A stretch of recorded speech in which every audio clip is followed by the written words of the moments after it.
Casamento Cristão, W. J. Hocking, parte 2. Este texto é baseado em Gênesis 2, versículos 18 a 24, Mateus 19, versículos 4 e 6 e Efésios 5, versículos 22 a 33. Instituído antes da queda. É um fato de grande importância que o relacionamento matrimonial tenha sido estabelecido entre Adão e Eva enquanto eles ainda estavam no estado de inocência. No momento de sua união, o pecado não havia entrado no mundo, nem sua justa penalidade, a morte, mas a entrada do pecado por meio de sua desobediência não colocou de lado o caráter santo do casamento que sua origem e aprovação divinas lhe haviam originalmente concedido.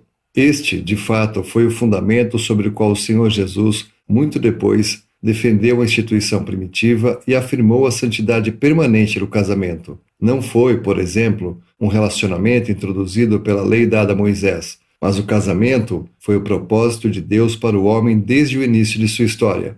Então o Senhor, respondendo às objeções dos fariseus, disse-lhes: Não lestes que aquele que os fez, desde o princípio os fez homem e mulher?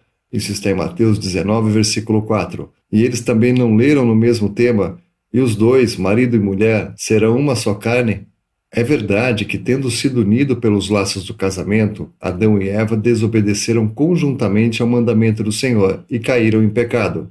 No entanto, o caráter sagrado e divinamente aprovado do casamento, que recebeu no estado de impecabilidade, permaneceu após a entrada do pecado. Deus fez o único par, e ele os fez um para o outro exclusivamente. Como disse nosso Senhor, Deus os uniu por laços que são indissolúveis para o homem. Este caráter de permanência ainda está ligado ao casamento, como sempre aconteceu. Em cada união sob os cuidados divinos, Deus une dois corações e vidas por um laço que ninguém pode cortar. As credenciais humanas do casamento. Outro aspecto do vínculo matrimonial pode agora ser considerado como um relacionamento estabelecido por Deus nas circunstâncias originais da criação do homem. O casamento possui um caráter puro e santo. É óbvio, entretanto, que o Éden não havia necessariamente testemunhas humanas do primeiro contrato de casamento, mas com a multiplicação da espécie humana, surgiu a necessidade de que cada união matrimonial deveria ter um procedimento aos olhos dos homens em geral e deveria receber confirmação e aprovação públicas. Desde os dias de Noé, Deus estabeleceu entre os homens formas de governo para a manutenção da ordem civil e do bem-estar social.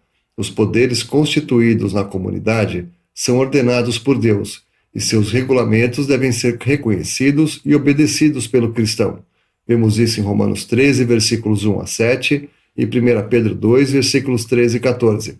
É conveniente, portanto, que o casamento cristão esteja em conformidade com os requisitos da lei do país.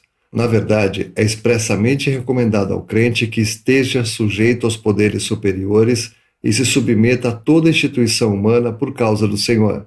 Quando isto é feito em relação ao casamento, o ato de união é formal e legalmente reconhecido, e sua validade estabelecida aos olhos de todos os homens. A invocação da bênção de Deus.